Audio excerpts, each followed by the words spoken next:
So, yan yung nakaset. Ito yung hindi. Which side do you prefer? Hindi na to dewy, hindi na to healthy. Oily to. Oily na to.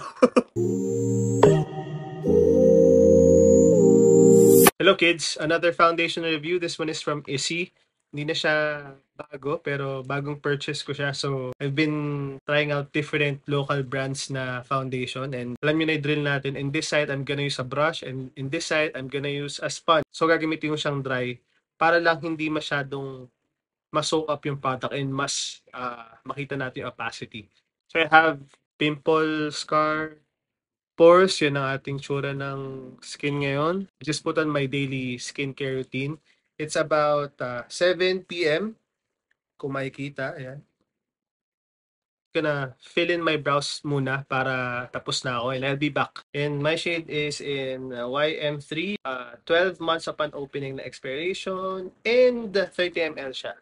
Nakalagay siya sa glass tapos meron siyang pump, so plus point. Okay, ang sabi lang dito, ultra hydrating, oil-free foundation, camouflages imperfections, and minimizes uneven tone without accentuating texture. Designed to help resist sweat and humidity. The self-setting formula comes in 27 shades, which is good, with a dewy finish, medium buildable coverage, and all-day wear. So, long-lasting, sweat-proof, humidity-proof, and self-setting daw. I don't think meron siyang SPF. Yan, YM3 or medium warm yung shade ko. Tingnan natin kung hanggang anong oras ko siya pwedeng masuot. Okay, one pump. Very runny. Dito muna tayo sa right side of my face, which is your right side din sa screen.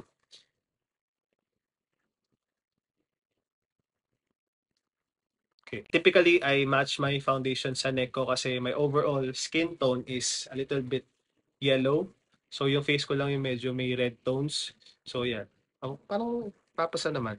Parang uubra naman to. May konting sugat ako dito na piling ko. Ayan, natago naman. Hindi ako masyadong fan ng dewy foundations because I have oily skin type. Pero, kung self-setting at long day wear naman siya, okay lang. And 2024 na, I think mga Gen Zs ngayon, mahilig sa mga radiant foundation. Oily ako but I tend to have a little bit of dry areas dito sa chin and dito sa forehead. Pero hindi naman yan na-emphasize. Very even yung pagkaka-apply. Lagi tayo ng konti sa leeg kahit nakaputi. Pero tingnan nyo, nag-match na siya sa neck ko and sa skin tone ko. Kita niyo yung redness, masyadong evident pagka hindi ako naka foundation. Which is normally okay lang naman sa akin na ganyan. May mga times naman na hindi ako nagpa-foundation na. Pero if I really want to cover them up, kailangan ko na medyo may warm tone or yellow tone na foundation para ma-cancel out yung redness. This is what the skin is looking at the moment. Okay naman yung feels niya. It's not heavy. Okay siya using a brush. Ang ganda ng coverage. Disregard nyo yung red face ko pero yan yung tsura niya. Ayan. Ka-skin tone ko naman. Kita nyo medyo darker and meron ng red tones yung aking face. Let's use a sponge naman on this side. Pero baka kailangan kong magdagdag kasi konti na lang to. Kahit dry sponge na ito, na-soak niya pa rin ng konting-konti. Of course, very sheer yung application kapag sponge. Nagdag tayo siguro ng half pump. Try natin kung matatakpan yung mga dark spots. Okay. If you want a more sheer coverage or sheer product, mas manipis, go for sponge, syempre. Pero kung gusto mo ng plakado at maximize mo yung coverage ng product, use a brush. Enough na to para sa neck. Pasa ako dito from Mesolite. Hindi niya masyado na-cover. Yung pasa. Ayun. Pasa ng Mesolite pa yan. Which side do you prefer? Itong medyo mas manipis o itong mas plakado? I'll try to blend this out, itong kabila na to, sa clean side ng ating sponge. Titingnan natin kung merong transfer or hindi pa nagsiset. Okay, nagset na siya. Ano, barely any product transfer. May redness ako dito pero hindi niya masyadong natakpan, but okay lang sa akin. Okay lang yung coverage niya. I'm okay with this one. So, mas natural looking lang tong kabilang side, yung up close. Yan, itsura ng skin natin, yung redness dito. Gusto niyo ba makita kung kaya ko siyang i-build? Kaya ko ng konti and ayan, natanggal na natin. So, for other issues na ganyan, I prefer using like an actual concealer, no? Pero for this base, okay na ako dito. I have a tissue here.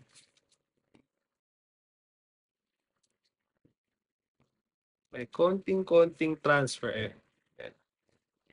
Konting-konti. Okay na sa kanya may ganitong kakonting transfer kesa yung yan. So let's finish the rest of the makeup. Fast forward ko na lang to para mas madali. So far, wala naman ako nagiging problema blending it with my liquid contour. Hindi niya na-disrupt yung ating base. Medyo nag-crease lang sa ating mata. So kailangan ko talaga siyang iset kasi baka mamaya gumalaw. Concealer.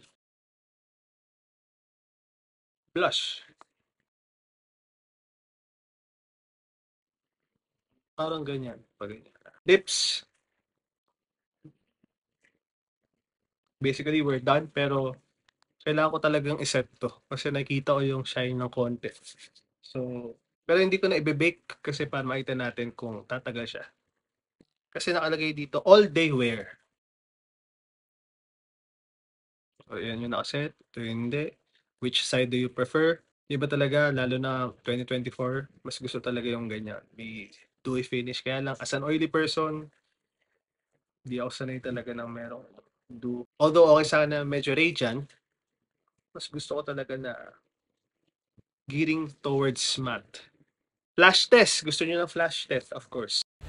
Okay, enough ko lang yung aking beauty lights and let's test this out. Lagyan natin ang flash.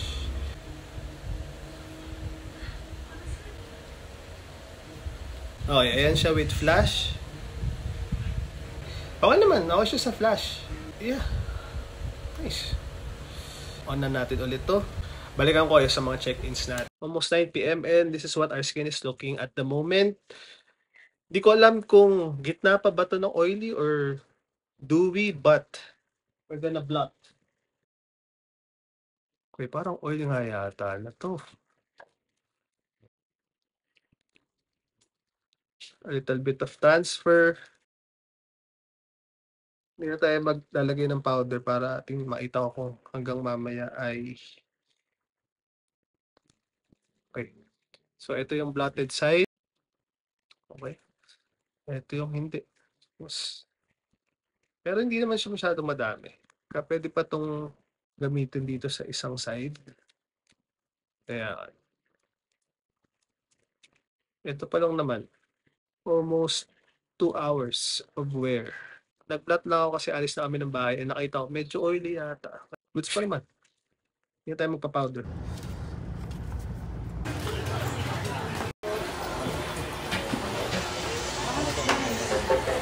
Barbel, kung ako dalawang royan.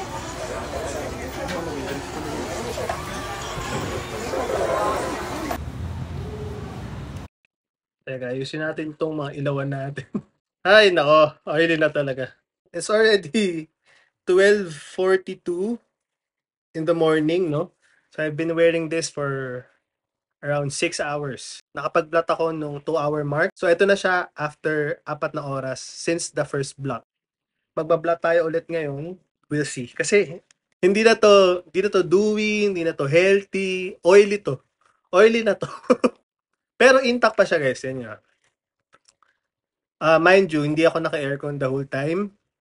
Well, biyahe. Siyempre, nagpunta kami ng Baclaran na sa kotse. But that just took 30 minutes of car ride. So, wala rin. More on lakad pa yung ginawa namin sa Baclaran. Kumain pa kami dun sa food street nila. Scabbing yung sugat ko na to.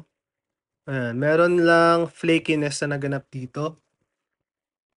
Pero the rest okay naman. Ayan, oh. Intact pa siya. Ayan, medyo may nagpipick through na redness dito kasi ginagalaw ko ilong ko, ginaganyan ko. So, iba-blot natin. Ito yung oil. Ayan. Ito nyo ba? okay siya guys pag nag-blot na kayo. Kaya niyo pa siyang masuot ng mga 3 oras, gano'n. Pero okay pa 'to, kasi usually kalahati ng mukha ko isang buo na nito. Ayan na yung okay na ulit siya, wala ng oil. Intact pa yung blush ko, konting-konti na lang. Meron pa akong contour dito, natira pa siya. Hindi pa napipick through yung redness ko dito. Although dito meron na kasi syempre kumain ako. Alam nyo kapag marunong kayo mag-blot ng tama, hindi nyo naman matidisrupt eh. And yan, no, kagaya yan. Wala masyadong transfer. Verdict natin, plakado pa rin siya at minimal yung lifting niya kahit mag-blot ka na. Okay yung lapat niya sa skin, parang mas okay lang siya sa mas drier skin type kasi dewy yung formulation. Hindi siya masyadong magugustuhan ng nasa... Ako kasi medyo combination to oily pa ako pero paano yung oily talaga yung skin type. Okay yung 27 different shades sa kanilang selection. Pero yun nga, medyo madali ako mag-oil up sa kanya. Pero hindi naman siya nagbibitak-bitak or hindi naman siya humihiwalay agad-agad. I mean, okay pa ako ng 6 hours na suot ko siya. Of course, wala na akong lip product. Yeah, yun lang. Would I still use this? Oo naman. Pero would I set this properly ng may baking, may setting spray? Yes. Okay yung color nito sa akin. Okay yung gaan niya. Very weightless. If you have severe oily skin type, hindi niyo magugustuhan. Ako okay pa sa akin. Pero again, I'm not gonna use this in the summer days kasi huhulas talaga. Or magiging parang grease ball, para na akong pipirituhin kapag sa mainit ko pa siya ginamit. Yun lang.